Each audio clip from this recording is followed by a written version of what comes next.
আজ আমি তৈরি করব পটল আলু চিংড়ি মাছের তরকারি। প্রথমে আমি পটল আলুকে ডুমো ডুমো করে কেটে নিলাম। তারপর ভালোভাবে ধুয়ে তাতে পরিমাণ মতো লবণ আর হলুদ মাখিয়ে নিলাম।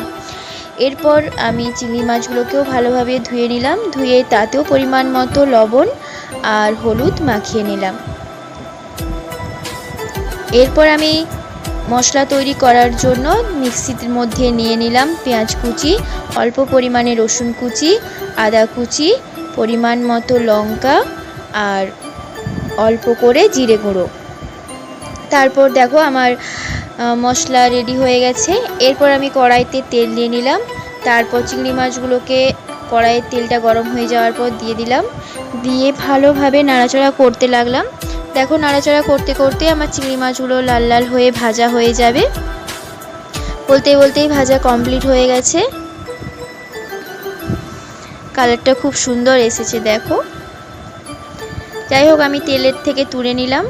এবার কড়াইতে যে তেলটা আমার রয়ে গেছে তার মধ্যে আমি পটল আলু করে তুলে দিলাম, দিয়ে লাল লাল করে আমি ভেজে নেব।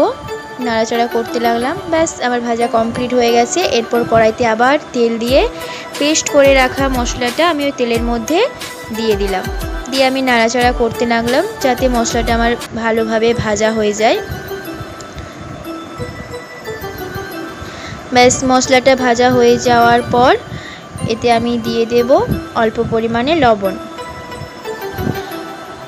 লবণ দেওয়ার পর আমি ওর মধ্যে তুলে দেব ভেজে রাখা পটল আলুগুলো মশলার মধ্যে দিয়ে আমি ভালোভাবে কষিয়ে নেব।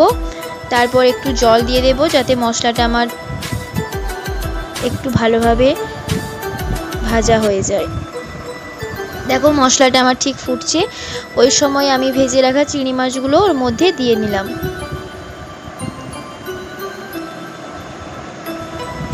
এরপর একটুখানি নাড়াচাড়া করে আমি অল্প পরিমাণে জল দিয়ে নিলাম, দিয়ে আমার রেডি চিংড়ি আলু পটলের পাতলা ঝোল।